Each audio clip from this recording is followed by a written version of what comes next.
So I've just come back from church leading contemplative prayer early this morning, and I sat in prayer and I was thinking, who is this God that I'm actually praying to? Like, is it the man in the sky? We thought it was a man in the sky over hundreds of years, and then it wasn't the man in the sky. That's not real. And then actually there are people speaking now like it is a man in the sky. Is it Jesus? Is it the whole Trinity thing, like man, God, God, man, 3 in 1? So where does the Holy Spirit come in? Source, ground of all being. Like, can it really be a man in the sky? Is that not too like a material world thing? Is there not some slightly more supernatural presence here? Where does the supernatural come into it? So yeah, that's what we're going to be exploring today.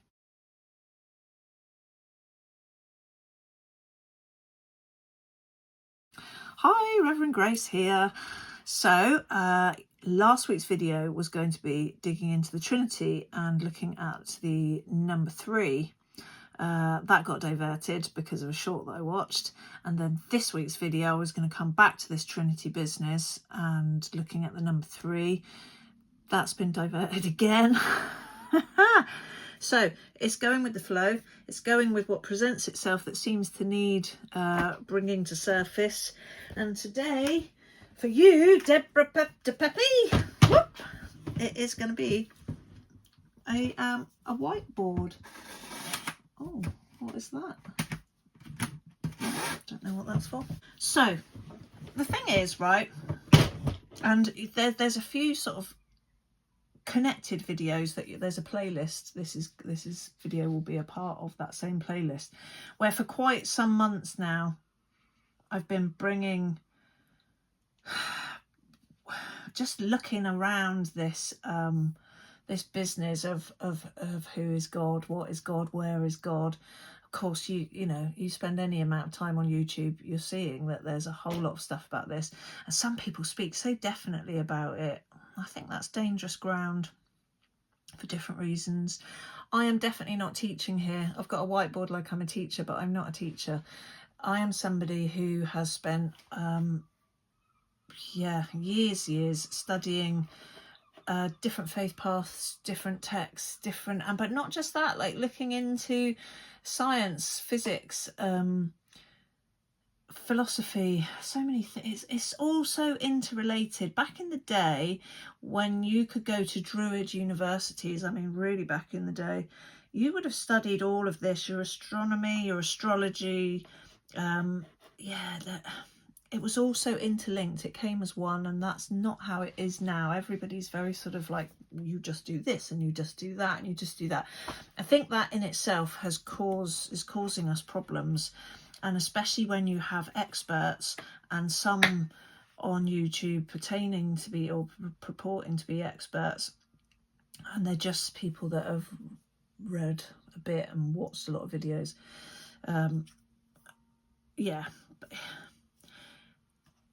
I think I've always tried to look at the broader view, and when you start seeing the links and how really, it's just fascinating. It's fascinating how everything is so interlinked. And by having these divisions and blocks of being an expert in this and an expert in that, some of those experts are so dead set on their little niche thing of study, which really in some ways they have to be, because like the detail and the depth that they go into, like there are some theology scholars, and they will literally like make it their mission, it's their interest to just look at one chapter, or for some it's just one bit of a verse in the Bible. That is quite some dedication to be digging into something on such a minutiae detail level. Wow. But I can't help but think it's about taking a much broader view and not confining yourself. And also I think with that confinement, and with these sort of sections of, you know, I'm only doing this and I only believe in that and that, and you know, I just think then you're excluding a whole world of other interest and information and history, and I think that is to our detriment. I really do. I think it's yeah, it can mean that I think this is, you know, why we've got people in religious situations as well as in academic situations, where they just sort of cast off others as some sort of, it's wrong, it's incorrect, it's nonsense, and all the rest of it. The more I explore, the more I see that that's quite it's limiting. So anyway, lecture over. Right, where do we start? Okay, so with in England, or in UK, in America, and through France, Italy, Germany, Spain, you know, and countries all the way through, we've got God. God is spoken about, taught about, read about in different ways. Are we really all talking? Are you know, you've got your Christianity. So we'll just stick with the Abrahamic faith. So you've got Christianity. We've got, and I mean, crikey, that's in, you know, 40,000 forms, something like that now these days. And you've got Islam, and before all of it was Judaism. So are they talking about the same God? Wow, you kind of think, in a sense, they have to be. Despite what imams will tell you, it has to be the same God, in the sense that common sense is telling me, if you've got one creation, doesn't matter that we're all coming at it at different ways, and we're all living different paths, and we're all different reflections of God. Sorry, I've got like an irritating hair on my face. I've got something in my eye that's just driving me nuts. Like, oh. Anyway, there's only actually one physical world. So we can all be living with different perceptions of that one world, but we are, and you can have the whole thing of like, oh, you know, when you walk away from your home, it doesn't exist. The whole the whole sort of physics theories about things like that. It's reality is only as you're stood there perceiving it. Yeah, I still can't quite get my head around that one. And you can have all clever equations and everything else, but I don't know, I struggle with that one. And I partly struggle with it because actually at any one time, I suppose I was going to think of Google Maps, that you can look down on something. I don't think, obviously that's not a live image, but I don't suppose when the satellite was looking down on parts of places that I wasn't looking at as the perceiver, as the conscious eye, it was still mapped and photographed in satellite view by those Google satellites to produce Google Maps, and it's all still there. And that's a satellite. Crikey, I'm going down a whole new wormhole now. Let's try and bring it back to the point here, because frankly this is big enough. Oh my word. Right, okay. Let's just take it as read that there can only be, really, when we say God, and again, I've said this before, it's a name, it's a term, it's a word, it's the thing that we can use, and it'll be different, you know, it's Dios and all the rest of it in different languages. But we know that we're talking about the same sort of a thing. We think that and of course it's going to be different in slightly tweaking in from the Orthodox to the Seventh-day Adventists to the Baptists to the Mormons and all the rest of it. But there's a God, because this is the creator. And also described, so yeah, let's just... can't do a C and a G. So let's go the with a big T, creator with a big C. So let's say that God is the one that created everything. And when I say everything, I'm talking universe, I'm talking Genesis, you know, the animals, the this, the that, Adam, blah, blah, blah. So ground of all being is another way that God is summed up, is described. You know, many moons ago, this God, because, well, not, yeah, still many moons, but I suppose it was when they started painting in chapels. Is it the Sistine Chapel? Oh yeah, it's him in the sky, isn't he? He's on the cloud and he's reaching out, and who's anyway, I'll put the picture up. So that, and I think because of the start of things like that sort of painting, is that the start of it being considered that God is a man in the sky. Now that is also going to come about because of the way, say, the Roman Catholics started the church, that, you know, it was this God to be scared of, to fear, be God-fearing. I'm not entirely sure whether actually God-fearing is meaning you should be petrified of God. I'm thinking, it's always been my, I've not looked this up actually, I should look this up. Let's see if we can find a thing. I've got my book of religions and I wonder if... 2 seconds, usual story, don't have the book here. Yeah, okay, so, do you know what? This is a sign of the modern age, isn't it? I'm a big one for my books, as you can tell. I've looked through, so in Strong's Concordance, feared, I mean, there's, oh, crikey. The word fear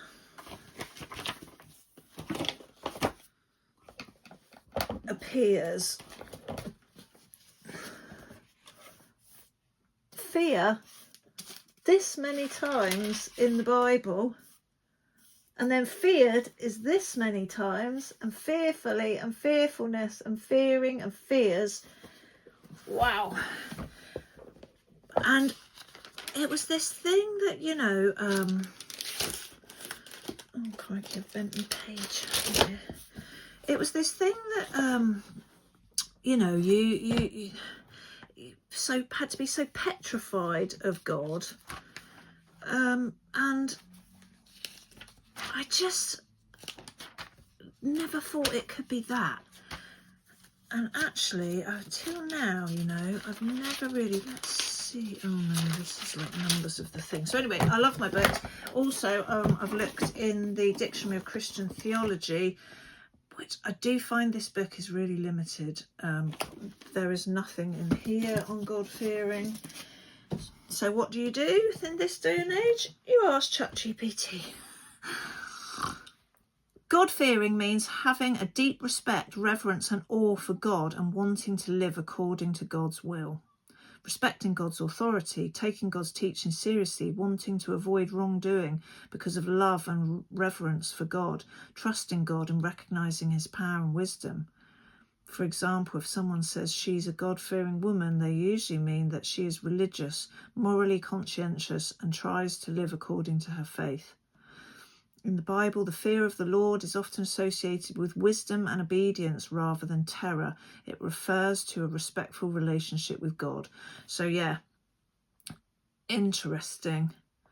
As I've always thought it, and only on this day have I actually looked that up. So there we go. So yeah, the Roman Catholic Church wanted to seem to petrify everybody, and you all had to do your penance and scrape and bow and all the rest of it. I'm not entirely sure that's the case, certainly with some Catholic churches. There are people like Bishop Barron and people like that are certainly not, yeah, he's not trying to petrify everybody. It's a beautiful faith for many people who are having wonderful experiences. So, yeah, interesting. But anyway, this man in the sky, he was this guy. Alan Watts spoke about it, how, you know, it was like somebody that looked down on you all the time. And coming out into the 60s, 70s, when it was all getting a bit, you know, peace and love and free will and all the rest of it, free everything, people didn't like to think that there was like this, you know, omnipresent, omnipotent God watching down on everybody, and you're all going to get cast to hell and all the rest of it if you wrongdoings and all of that. So this man in the sky was, you know, a big bad boss, and people that were getting far more liberal, they didn't want to be a part of that. So you start from, I guess it's the 60s and 70s, this far more liberal sort of, you know, people going into, yeah, exploring and looking at God in a very different way. And of course, New Age has risen up. And for all that people slate that and mock it and all the rest of it and say that they're weirdo goddess worshippers or tin hat wearers and all the rest of it, I don't know, as quite as much as there are what people call your plastic hippies who claim to be ever so spiritual and they really are not. In the same way, though, that actually you get your churchgoers who go to church every Sunday and people slate them saying, oh, well, they're not very Christian in the week. Do you know what? This is it. This is what Jesus was on about. Like, Yeshua is, you know, he took on the sinners and all the rest of it. He didn't take on the sort of perfect pollies. He sees that we all fall down, and that's kind of the whole point. It's like, yeah, none of us are immaculate.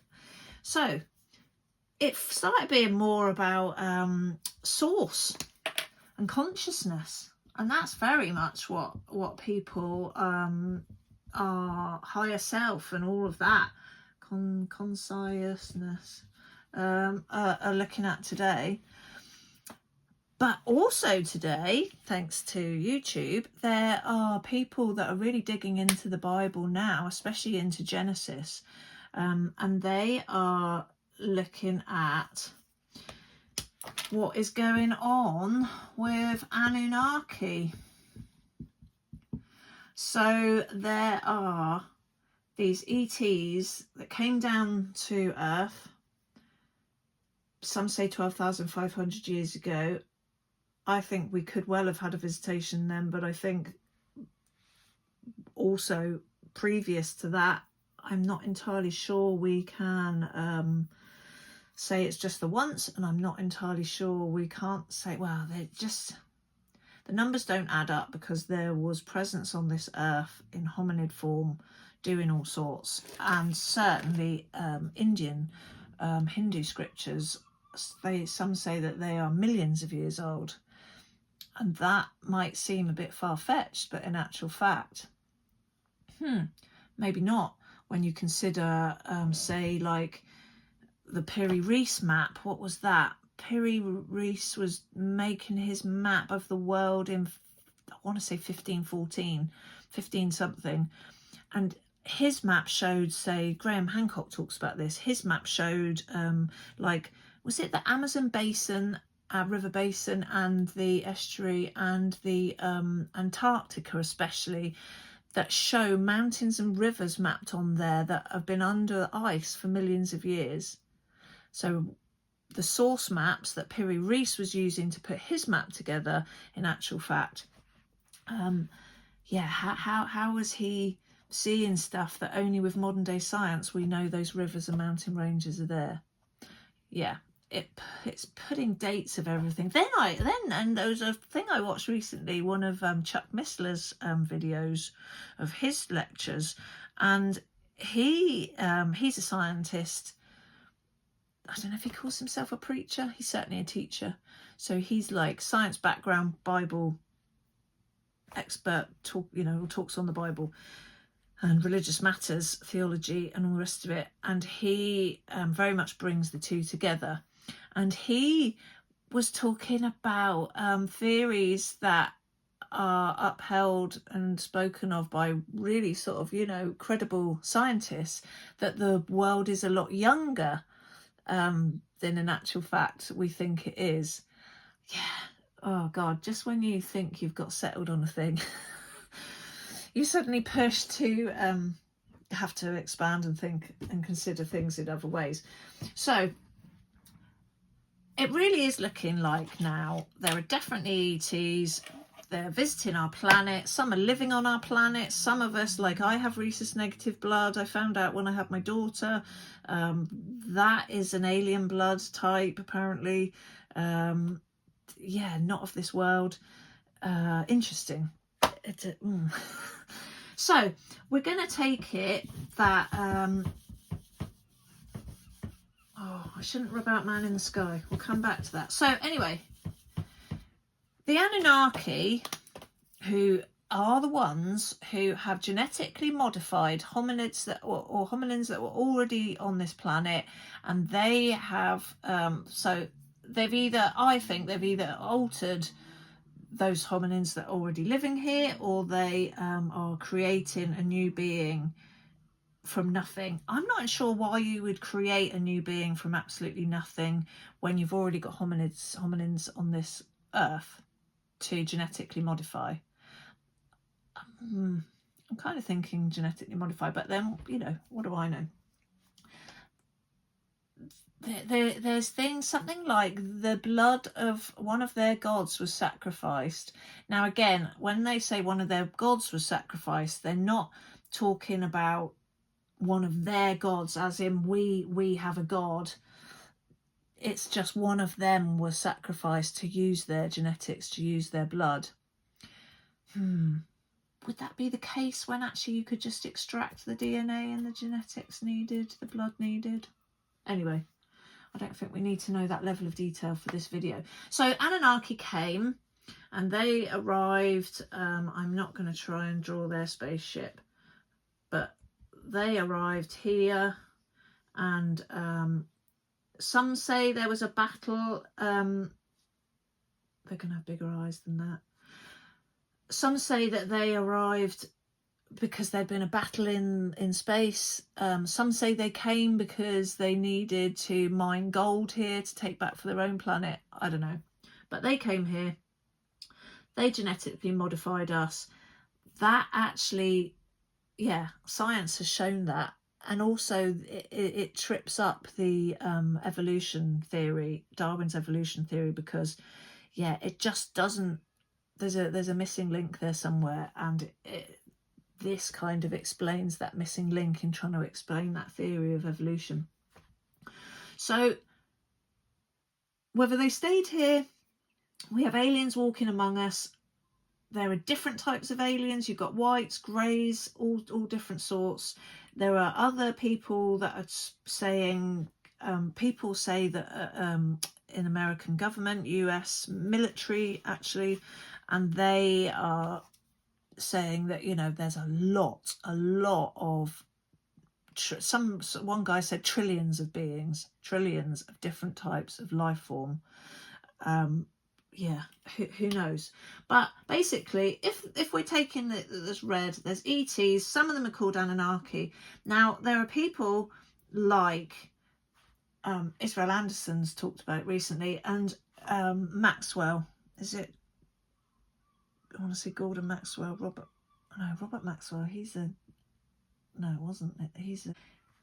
He talks about the planet Nibiru. And I don't know that I'm spelling that right. Is it Nibiru? Anyway, however you spell it, that these guys have come from the planet Nibiru, and this is in a orbit, very elliptical orbit of 3,600 years. So it's not in our it is in our solar system, but it's on some massive loop. It's not doing the circles that all of our planets that we know are. It's, you know, and then it comes back to us which is interesting that makes 9. And I'm thinking about 369. I'm thinking about Tesla. I'm always banging on about Tesla and his 369. But I did find that interesting, of all the numbers of periods of time that this planet could be taking an orbit. It's not 2,400, it's not 8,700, it's 3,600. That fascinates me. So some have got into looking at the things that have happened in this world, major changes like resets or whatever that have happened, and they seem to be able to position it in this 3,600 year cycle. So this planet Nibiru comes back around with the Anunnaki on it. They check in with us. We seem to have higher raised consciousness at the time, or suddenly technology is going off the scale. Yeah, they're saying that they're coming back each time and checking on us and updating what's going on in the world. Okay, so these Anunnaki, and they are not called the Anunnaki in the Bible, but we're talking about the Sky Council. We're talking about the Heavenly Assembly. This is your Psalm 82. It's particularly mentioned in there. Shall we just have a little look at that? Which Bible shall I look at? Let's look at something more modern first. And people also are like, oh, the modern translations, they're ruining it, or they're cutting bits out of the Bible. No, they're not. They're just actually cutting out the, because the more and more knowledge is gaining, they're cutting out the corruption that has been added into the Bible over years, either purposefully for particular agendas, or because scribes have put, say, a note in the margin and then it's ended up in the main text. So this Psalm 82 is the Psalm of Asaph, and this is in the NIV version. God presides in the great assembly. He renders judgment among the gods. How long will you... So this is interesting, isn't it? It's straight in the first line. It says among the gods. Like there's not just one God. There's already multiple gods, like in Hinduism. This is in our Bible. How long will you defend the unjust and show partially to the wicked, defend the weak and the fatherless, uphold the cause of the poor and the oppressed, rescue the weak and the needy, deliver them from the hand of the wicked? This is sounding very like Sermon on the Mount kind of content. The gods know nothing, they understand nothing. They walk about in darkness. Do they? All of the foundations of the earth are shaken. I said you are gods. You are all sons of the Most High. Most High is Elion. The gods are the Anunnaki. But you will die like, and how can I say that? I say that because that is on the Sumerian tablets. This is what they're referred to, or do we just call them the Anunnaki? But anyway, this is what is referred to. That before this Bible, the source, some source material, it's either contemporary, or it's some source stuff that has gone into the Bible, because the children of Israel were over in Babylon. They've seen and heard and lived there for that amount of time, absorbed all of this. Some say that's not the case. Seems kind of obvious that would be the case. How would you live in a country for so long and not absorb anything that happened that you lived around and knew about, especially when you think some old generations die and the new generations have known no different. Anyway, that's just my sense of it. I said you are gods. You are all sons of the Most High. But you will die like mere mortals. You will fall like every other ruler. Rise up, O gods, judge the earth, for all the nations are your inheritance.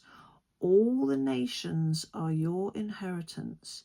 So this is something as well that, so you say, well, it was only the people of Judea and Canaan, places like that. It's only the thing that's relevant to those people. Yeah, but there's a few places in the Bible where actually it's talking about this world, the whole world is for, basically it's for Christ. So again, this is something that's either going to be new to you, or I'm teaching you to suck eggs here. That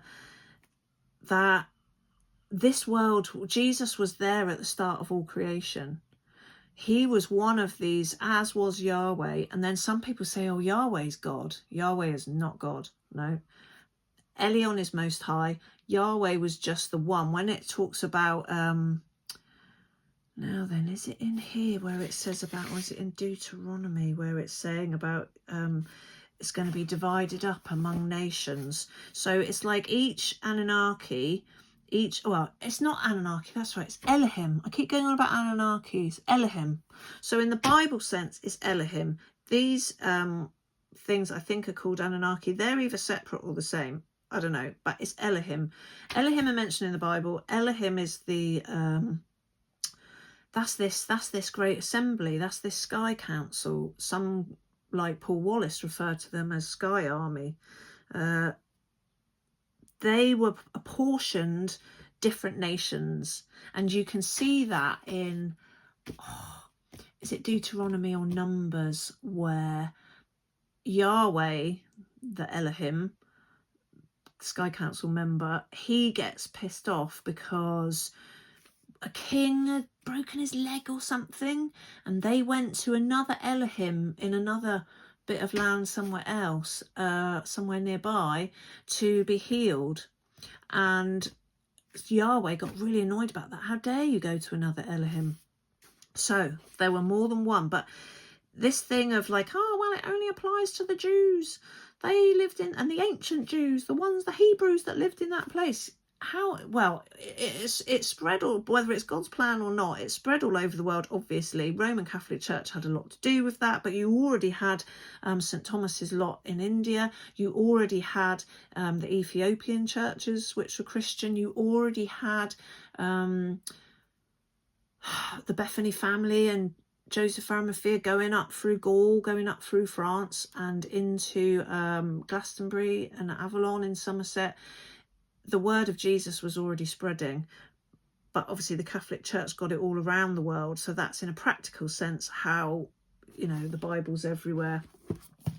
But would that have happened without the Roman Catholic Church? That's the sort of thing we don't know. We don't know. But basically, yeah, it was Jesus, the whole world, and I guess Elion.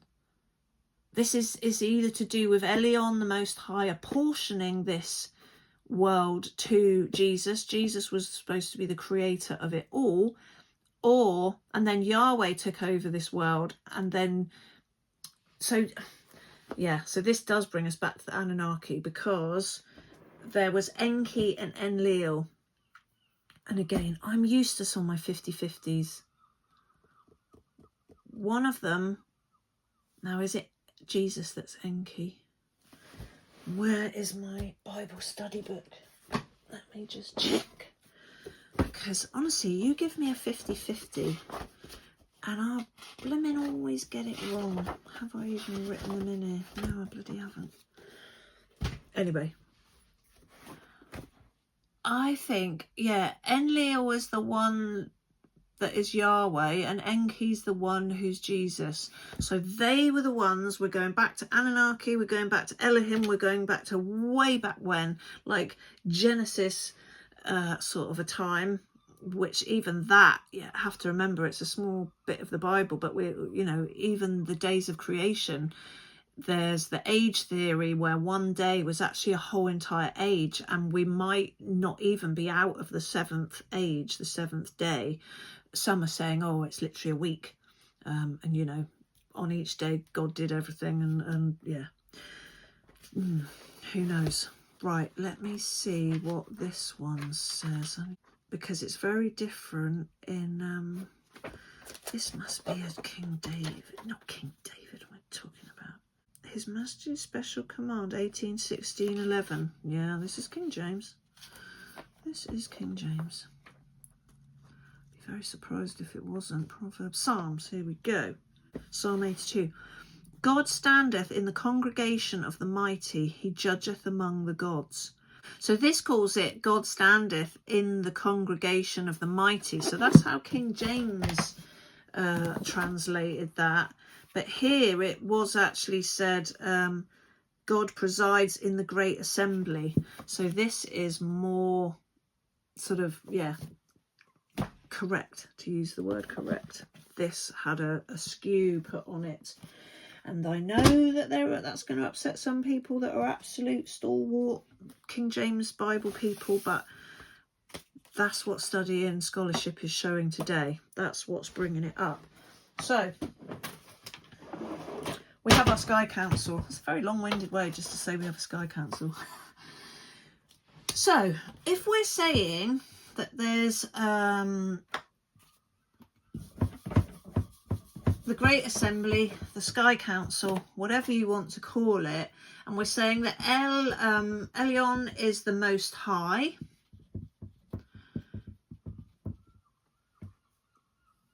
the bit that's confusing me is, well, how come you'd think that the Most High would be the one that had created it all? But what we're talking about is Enki and Enlil.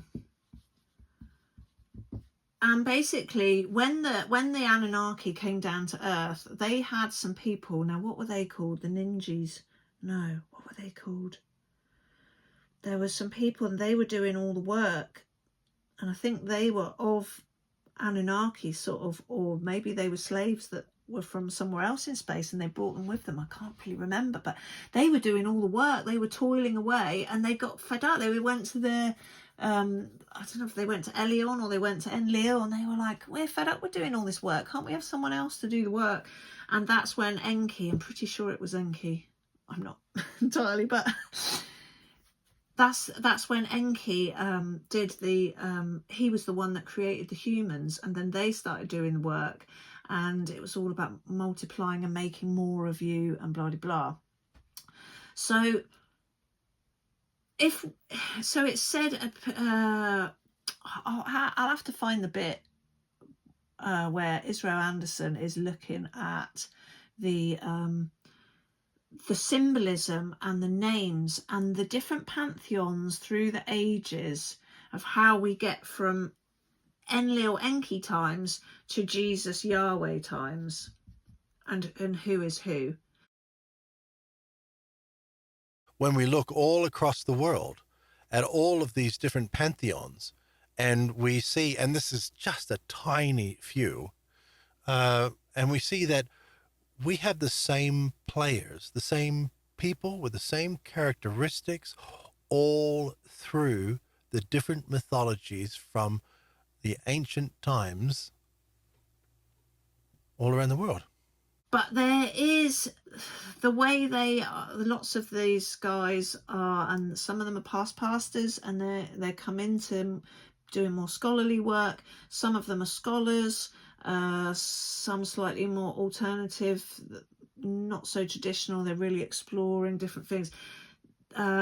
They say that there's parts of the Bible, I'm not going to start finding them now, we'll be here all day. Jesus was there. Well, actually, Yahweh and Jesus, as part of the Great Assembly, as part of the Sky Council, they were all there at the start of creation. Now, when that's expressed in that way, it makes me think that Elyon is actually the one creating. But there's some recently saying that Jesus is the one of all creation.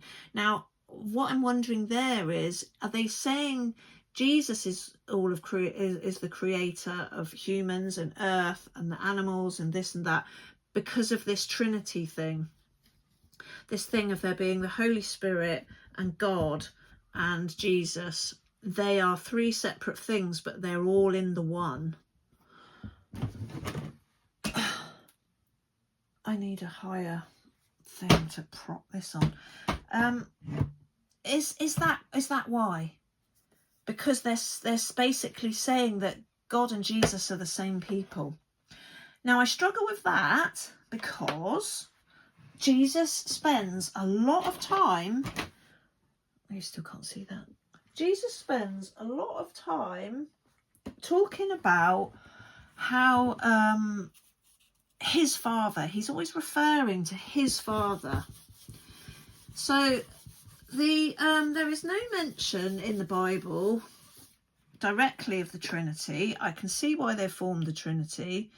It does seem rather obvious to me. And actually, when you start looking at the power of three, maybe another time I will complete this by doing the Trinity video that I was going to, and especially looking at the number 3 worldwide, the significance and power of 3, because it's everywhere. And yes, there are other numbers, but 3 is a big deal. So the Trinity is not mentioned, the Bible is not mentioned. There's a lot of things mentioned, past, present, and a lot in the future, Revelation. But yeah, Trinity, Bible, church isn't mentioned. Jesus never set out to form a church. I've thought that for a long time, and now I've studied the Bible a bit more, or through others that are studying the Bible as well. That, yeah, it's great to read the Bible and think about it yourself, but to get a real understanding, it's great to go to these people that are doing a lot of studies. Not very many women, actually, now come to think about it. Not seen any women. There is one woman in America, but she's really fervent about, she's an interesting lady. She knows her stuff. She's been raised, her dad was a pastor or something, but she's always like really slating Paul, doesn't like Paul at all. And I was in two minds about Paul, and she nearly really swayed me. But actually, I give Paul the benefit of the doubt. I think he was a great mystic. And because of experiences I've had, and he had that thing on the road to Damascus, yeah, I can associate with how that transformed his life. So anyway, that's for another day. So we've got Elion. Now, are we saying, so Elion is the Most High, so are we going to assume that Elion is Jesus' father? Is Elion the father that he's referring to? Now, Yahweh is the one that people think is God, but he isn't.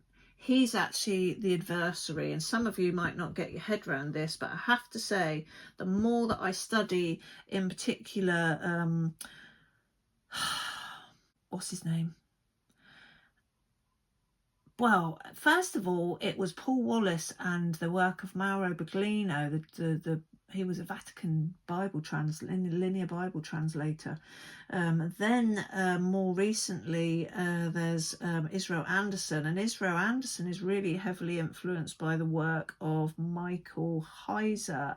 Michael Heiser was the one that stuck his head above the parapet years ago and really spoke about the assembly.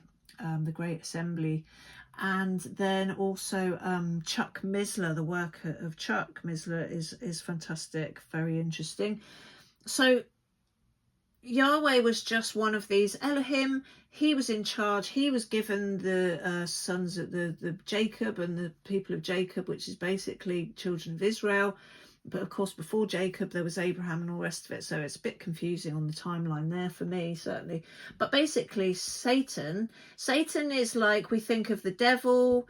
Again, this is like, you have to think of this as a caricature. This is like a, thing that and we even have a visual for it, because you've got the little red demon guy, and he's got the forked tail, and he's got a little fork in his hand, and he's got the little horns on his head. And especially, this is this is your God-fearing stuff, that you should be bloody well petrified, because you're going to be going to hell, and he's going to be in charge, and he's creating all the bad stuff in life. Well, funnily enough, if you really understand and look at what is being said in Genesis, Garden of Eden kind of stuff, Satan is the adversary, and that these two are supposed to be brothers. I'm wondering if they're cousins, but that's just another offshoot theory that I'm not fully fleshed out and explored yet. But it's just the way that, so when Jesus, he's talking to, now is it in John or is it in Matthew, book of Matthew, and he's saying to those gathered listening to him, he's saying, your father is not my father. So those guys he's talking to, those Hebrews he's talking to, he's referring to, your father is Yahweh. His father, now then, is his father Elion, or is his father, because again, it's a bit confusing, like Jesus is referred to as the word of God. Well, of course, as soon as you say word, you're thinking of word, apple, boat, tree. It's limiting to think of the word being Jesus, being God. Tricky. Same thing here. Jesus using the word Father, is he literally talking about his father, and we are to assume that Elion is his father? Or are we talking about father is a word in the way that the word is used for Jesus, Yeshua? He's using father, could be this Elion dude. See, again, Most High, right, is a position. This is what I've started wondering. Most High is a position. I don't suppose he was called Mr. Most High in the sense that he is not Mr. Jesus Christ. This is a term we've put on him. And also when you're thinking about, you know, Jesus, this is kind of the supernatural thing coming through, that Jesus and the avatar thing, that Jesus was also Buddha, was also Krishna, was also Enki. Yeah, I think Enlil was the mean one and Enki was the nice, kind one to us. I hope so, because I kind of like the name Enki. It's cute. Anyway, this is why it just gets so confusing, because you get these people and they're spouting off on these lectures and they know what they're talking about, and some they don't always really categorically define completely clearly, wholly, truthfully what they're meaning by this. So it can still seem so way off. But there was a reading today in church, and I don't even have to find my paperwork. It's from Matthew, one of the verses in Matthew, and it's where the lady who's been bleeding for 12 years, and she touched just that. She just thought, if I could just touch the hem of Jesus's cloak, then I will be healed from hemorrhaging. And he turns around to her and he calls her daughter. I am going to check this, because he also is, when this lady comes and touches his cloak, he also is on his way to go and heal a daughter. Am I getting myself confused here? I don't want to be telling you nonsense. No, he does. I'm right. I tell you, it's from Matthew chapter 9, 18 to 26. And he gets called to go and this daughter's, somebody's coming in, a leader, a church leader, saying, my daughter's died, can you come? And he wants obviously to raise her from the dead. And then as he's going to do that, suddenly a woman who had been suffering from a flow of blood for 12 years came up behind him and touched the end of his cloak. If I only touch this cloak, I will be made well. And Jesus turned and seeing her said, take heart, daughter, your faith has made you well. So he's referring to her as daughter. Like, that's either a translation thing. In fact, let's have a little look and just check that out. See what is in Matthew, because I don't know what version of the Bible. So words are used either because they literally are used like that. Where are my glasses? Oh, these will do. Oh, jazzy. Bit dusty. Yes, while he was saying, the synagogue leader came in now, my daughter has died, blah, blah, Jesus. Does it say daughter in ye olde King James Bible? Yeah, no, but Jesus turned him about.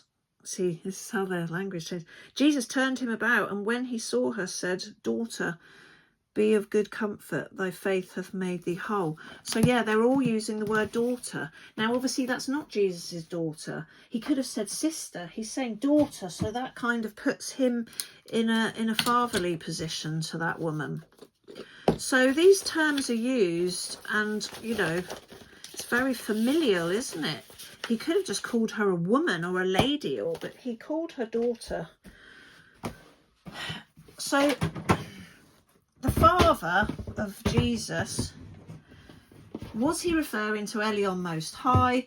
is Elyon just a position? In actual fact, in the same way that this was Jesus's world, he was in charge of it, he created it. Then Yahweh became in charge, and then Jesus actually was born into the world, sent by Elyon or sent by his father. In the same way that these two have been in charge of the world, and now Jesus should be in charge of the world, but Yahweh doesn't want to give up the world. Jesus came and fulfilled Yahweh's law to redeem us all, not from our sins, but to get the world back into his ownership, into his control, his dominion and power. But Yahweh doesn't want to give it up.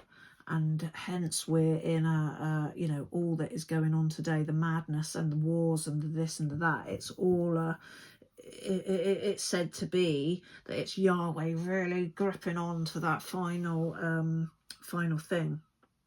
So if Elyon, whether it's both their dads and they really are brothers, or whether they're cousins and Elyon is a changing movable feast, because basically what where's my thing, here we go, what say, like, okay, one example is what Israel Anderson is saying is that when they're referring to the kingdom, there really was a kingdom.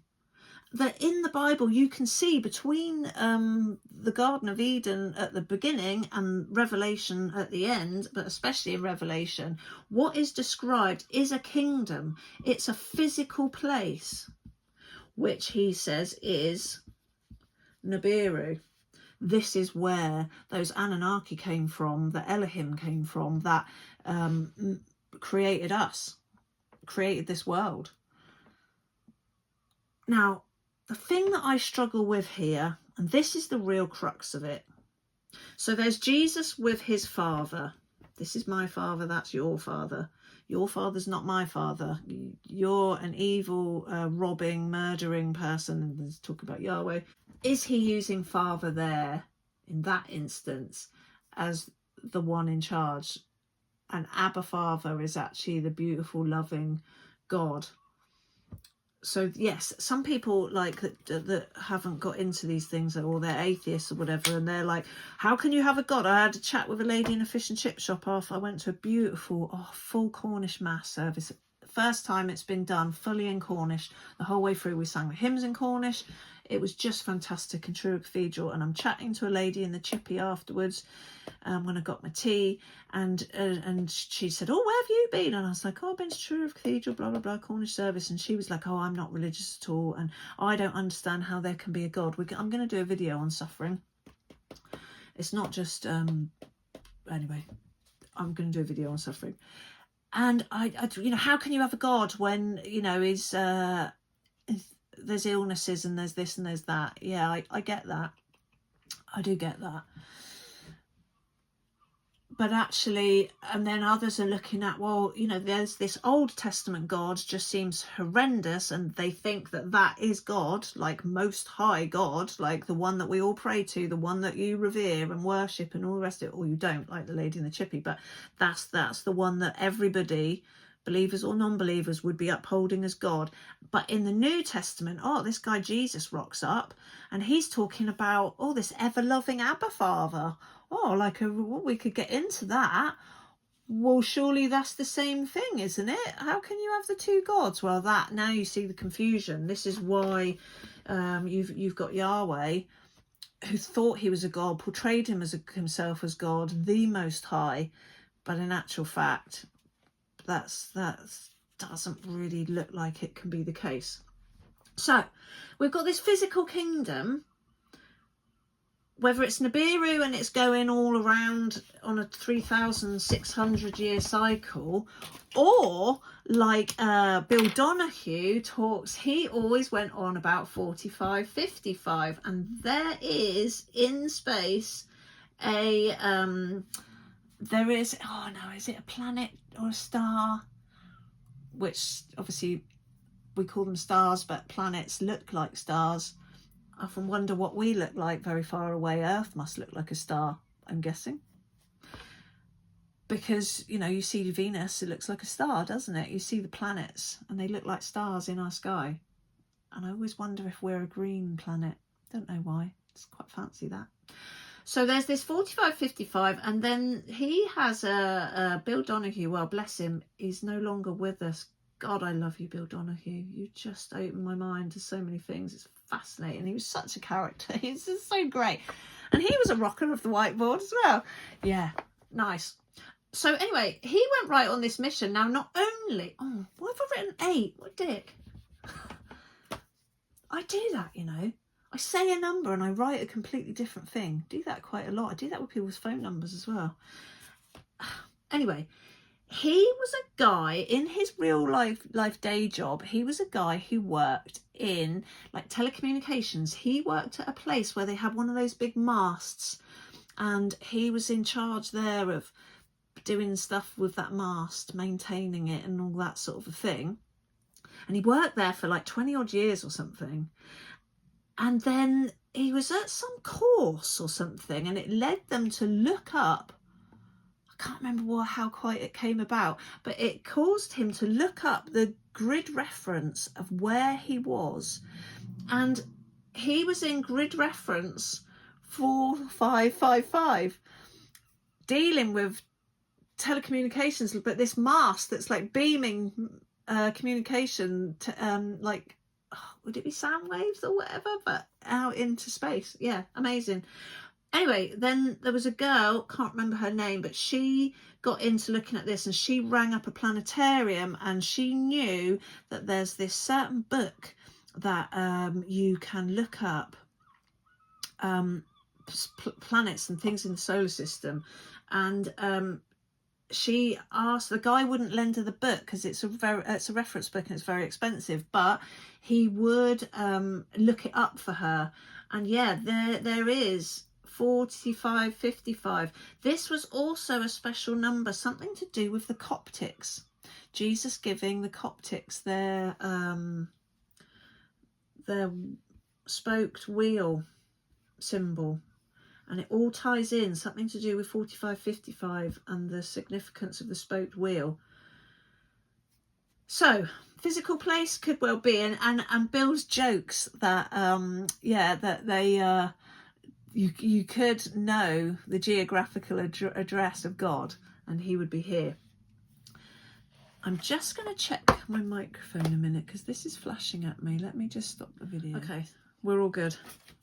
I don't know why it's flashing. Maybe it does that all the time and I just never even noticed. Anyway, so the thing that I have about this is there's a lot of supernatural stuff going on.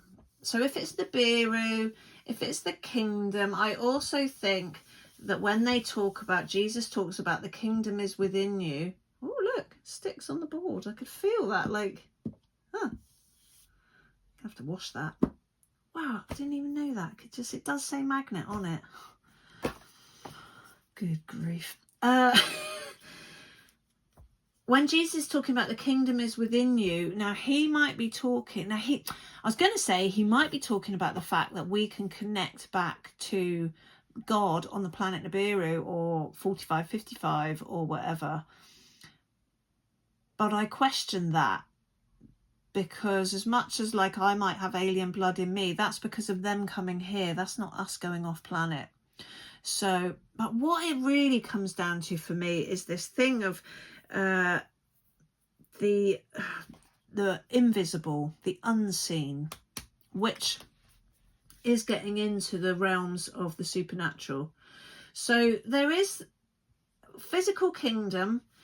In Revelations, it's describing with the trees and the river flowing down from the throne up there. And I saw an image in a chapel when I went to St Nectan's Glen the other day. I will find it for you, because as soon as I saw this image, I just thought, wow, that is what I think it would look like. It was almost visceral. And in fact, the words are, from the throne a river issues.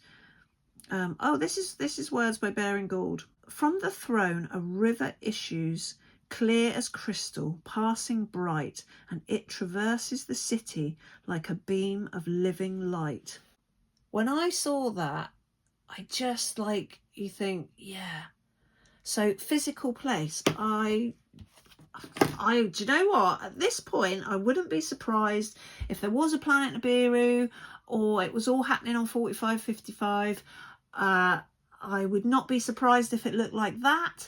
I would not be surprised if there's a throne. I wouldn't be, as Israel Anderson talks about it, that there are actually like a royal family and God would be this physical person, this Elion, whether there are two brothers that tough it out and one's in charge at one time and one's in charge at another time, don't know. That's, I think, until Revelation starts really panning out, I think that's the thing that we're not going to know.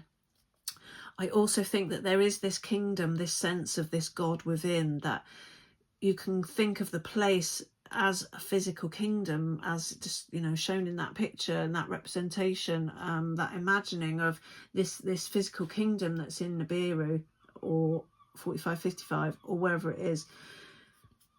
The thing that I have with, the thing I take issue with it is that this is all really physical. Now, I can grasp the fact that aliens came here, whether it was 12,500 years ago, or it was, I just wonder if that was one of our visits and actually we were genetically engineered way before that.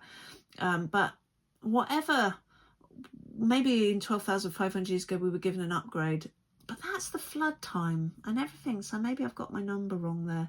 But anyway, I can accept that, you know, we were generated by God, by the Elohim, which Elohim, they're singular and Elohim plural, whether it's Enki and Leal, whether it's Elion, whatever. But who made them? Because there is still light and photons. There is still ground of all being. There is still consciousness, whether you want to call it higher consciousness or whatever. The Buddhists have not been banging on about this, and the Hindus and the Jain and all the rest of it, for no good reason. Source is a word, source of all being. Now, whether we want to say that that is the Big Bang Theory, whether we want to say that that's consciousness splitting itself and pumping, spewing forth all of creation, is this what Jesus points to as Father? Because, it just seems so physical world to say that it's Elion. Now, I don't doubt that there is a Most High. I'm sure, and I well understand why we call that. It's a lot easier to call that Most High God. And this brings me back to this Trinity thing. Now, I'm not saying the Catholics are right. I'm not saying that they didn't invent it, because they did, and all of that. But I can't help thinking that as much as you want to slate the Roman Catholic Church, or as much as you want to say that other religions are completely wrong, or Buddhists are just talking out fairyland, or Hindus are mental because they've got a blue god and a woman with a head and another one with an elephant, and not a woman with a head. Yeah, you know, it can seem to anyone from the Western world, the Hindu pantheon can just be like absolutely mind-bending. I can also wholly get to grips with the fact that this avatar that's come as Yeshua has also been Krishna, has also been Buddha. Maybe not. Maybe this is again these reflections, these fractals of God showing up in the world in different times, in different forms, for different needs at that time for the people of that place, and it's spread out around the world. Yeah. So let's just do it as a Trinity, because whether you want to look at the Egyptians, whether you want to look at the Zoroastrians, whether you want to look at the Druids, whether you want to, whatever one you want to look at, you're going to see this power structure of, well, maybe power is not the right, but this structure of three coming up. So we can say Holy Spirit, we can say source, we can say first cause, we can say Big Bang, which can be taken as a very scientific thing, but actually this is like photons. In fact, I'll find a clip and I'll just put it in here, which brings you the sort of sciencey thing. It's something that Chuck Missler's talking about. Yeah, I'll add that in here.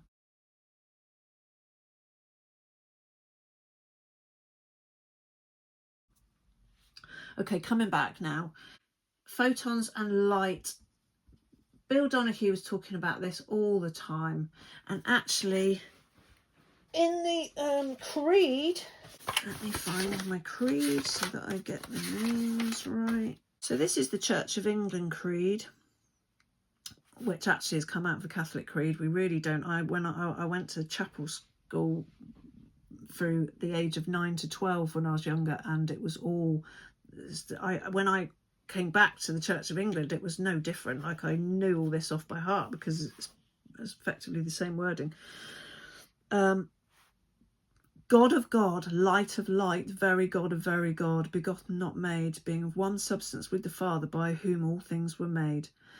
So that's but it's this God of God, light of light. There are other times when yeah, I can't find it in here, but there's a lot of times when we're talking about the light of Christ. Oh, I wonder if actually it's in the, how is it referred to?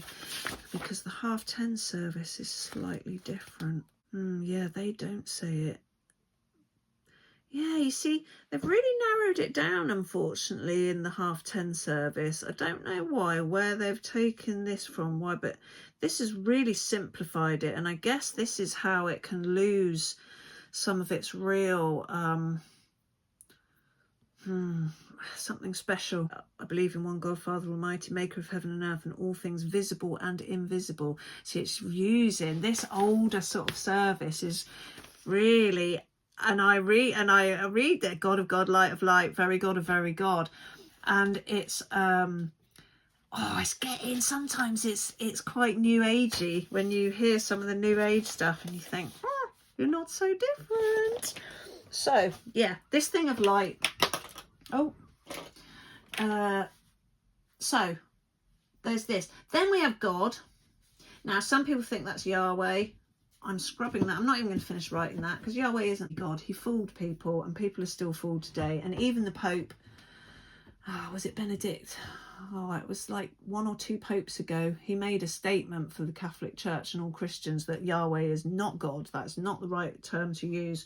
But still, my friend said to me that Richard Rohr refers to him as Yahweh a lot, as God being Yahweh. Yeah. When you understand, it makes me feel sick now, actually, because you understand that Yahweh was just like one of the Elohim that came down and he just wanted to be God. He was actually the adversary. He's the one that we're describing and calling Satan, which just means adversary. Is just Jesus's adversary, be it their brothers or cousins or whatever. But God is, let's say God is Elyon then. Now, whether that's a position that's called Most High, and again, Jesus and Yahweh had different dads and their brothers, and they interchange, or whether there's one Most High, and he had these 12 sons, or however many it is that's in the Sky Council, in the Great Assembly, and he's in charge, he's the dad. And then we've always got JC on the other corner. So and you know, he is the other corner because he's the one in the Bible. He is also supposed to be there at the time of creation, or he could be Enki, and he's the one that's all that we've gone through. He's created us. Now you can see, is he pointing to Elyon as the father, as the one that we should worship, because he was the creator of us and our planet and our universe? Or was he pointing here to actually something that he calls Abba Father? always think that's funny, as in the band. Abba Father. Was he pointed at? Because certainly what his teaching was about consciousness. And do you know what? Consciousness. Every time I write that, it does my brain in. I really have to concentrate. So, yeah. He was teaching us to go within. He was teaching us to pray and meditate, among other things, but he was really trying to raise our consciousness. He was trying to, if you're looking at the work that we did last week with Neil Douglas Klotz, it's much more cosmological. It's much more this sort of amazing cosmology, supernatural, not real, not human, not alien, not physical material. It's something much more like this. Now, my wondering is, and this is where we'll draw it to a close, because otherwise this video, I keep dreaming that I'm going to do these nice, short, more succinct videos, and it doesn't happen, because here we are again, ages. So, doing it in a more linear structure. So we have JC down here, Yeshua. He came to this earth, be it a human that then became, the thing is, a human that then became divine. I just think that what I've learned about Immaculate Conception and divine conception, light conception, is another way that this is written about. And this is, again, it's through Greek temples, Egyptian temples. It's way back when, this light conception thing. So learning what I have there from, is it Juliet? I'll put the name in.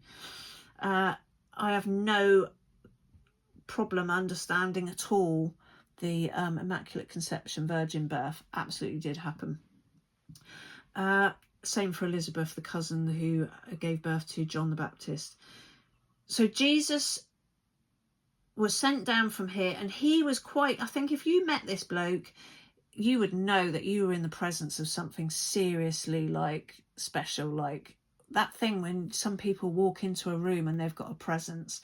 I think he was that, but like 20-fold. You could probably feel him coming from a distance, I reckon. There was something powerful. He had this, when people say they're filled with the Holy Spirit, this was filled with Holy Spirit and brimming out over.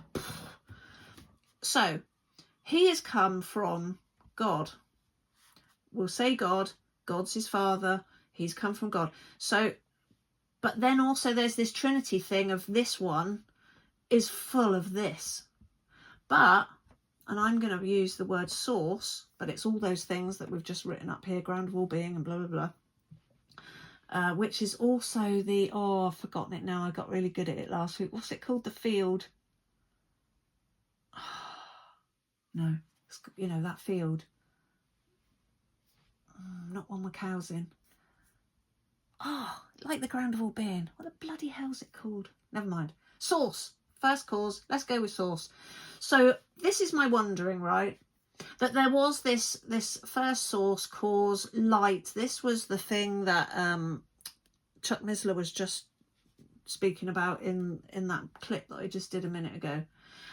And then at some point in source consciousness, bursting forth and constantly creating and beaming out, and everything is, whether it's physical universe expanding or whether it's this consciousness continuing to split to witness itself and experience everything. And in the end, there was a God made. This source created something. Now, whether this is Elion, a most high, whether this is one Elion among many other Elions, because now there's, the thing of there being multi-universes, multiverses and all the rest of it. But this is like super, the most full of all of this.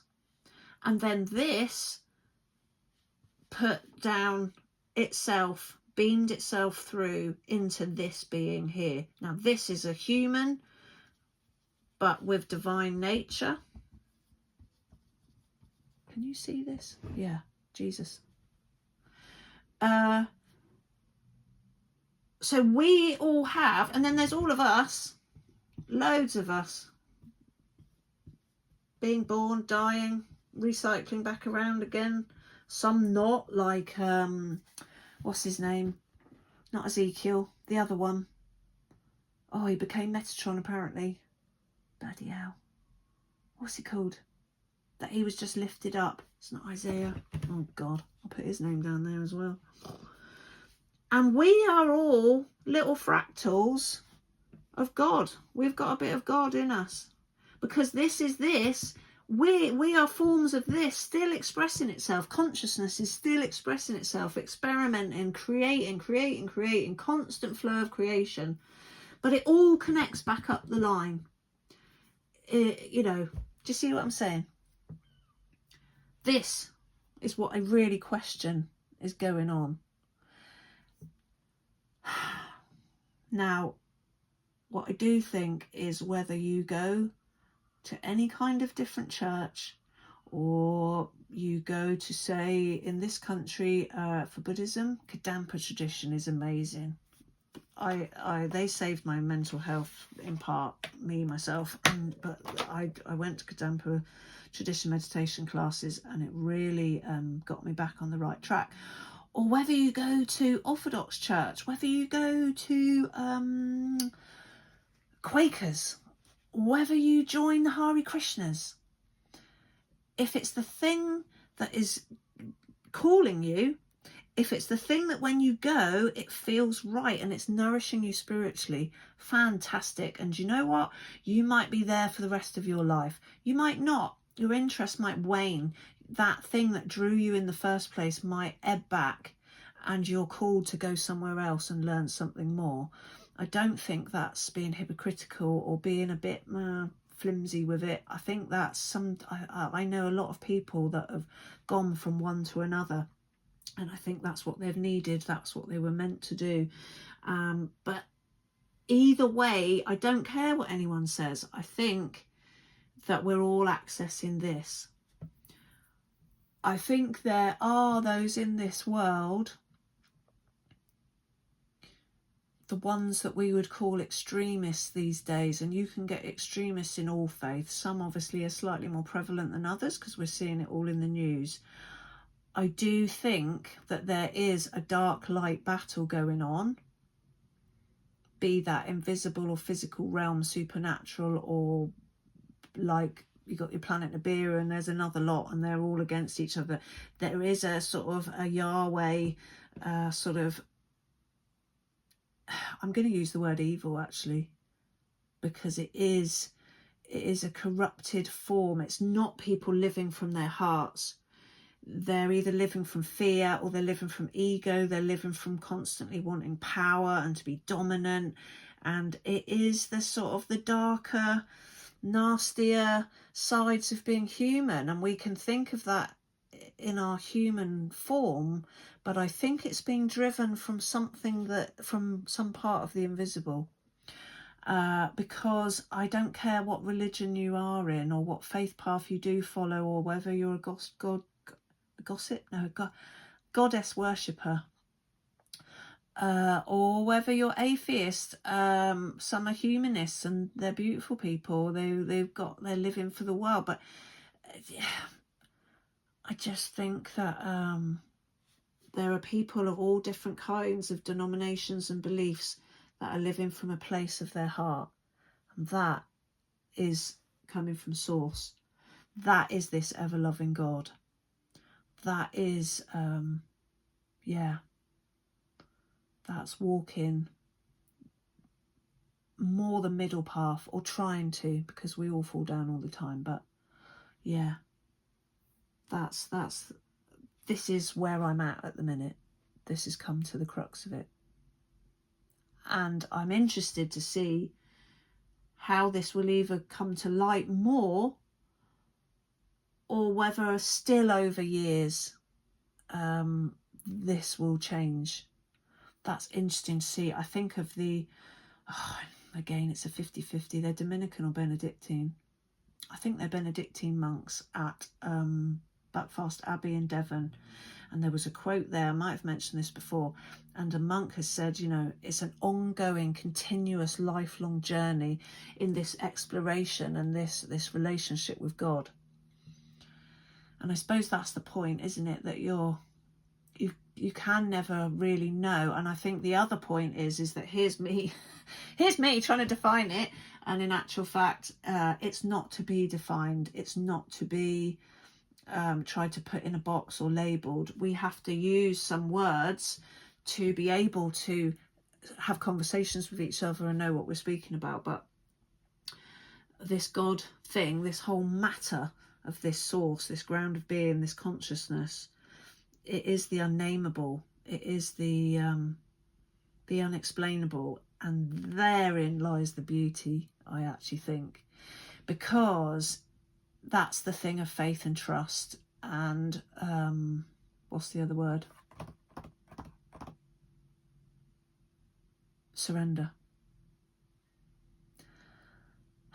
That is putting your life into the hands of God, and I think that's what people really struggle with. That's what atheists really struggle with, because they see this Yahweh type God thing, devil, you know, almost like the devil, horrible, doing horrible things, and kids dying of cancer and all this sort of thing, and they just can't level that. And I get that. I'll come back to that in another video, but yeah, it's whether you want to call it going with the flow, and like Julian of Norwich said, you know, is all manner of things shall be well. She said that, placing her life in service to and total trust in God. And yeah, now, is that this one or is that this one? But when I think of going with the flow, when I think of my Taoist beliefs, and we're talking about the middle way, I'm thinking more this one. And is that actually what Jesus is pointing us to? Okay, you guys, enough's enough. Do with that what you will. Peace be with you. This last few videos on this playlist has been dealing with a really big topic, the biggest topic of all topics. And like, I see there's a few watchers, but no one really engages in conversation. And this one in particular, I'd really love to know your thoughts on this. I'd really love there to be some engagement. Yeah, because I am absolutely not saying that I'm right. So yeah, what do you guys think? Thank you so much for watching my video. Do please give it a thumbs up, and do consider subscribing. You're not signing your life away. It doesn't cost you any money, but doing things like that helps my channel to grow. You're helping others to receive this information, because then the God of YouTube decides, oh, okay, people want to watch her. They think that's worth watching. Okay, peace be with you.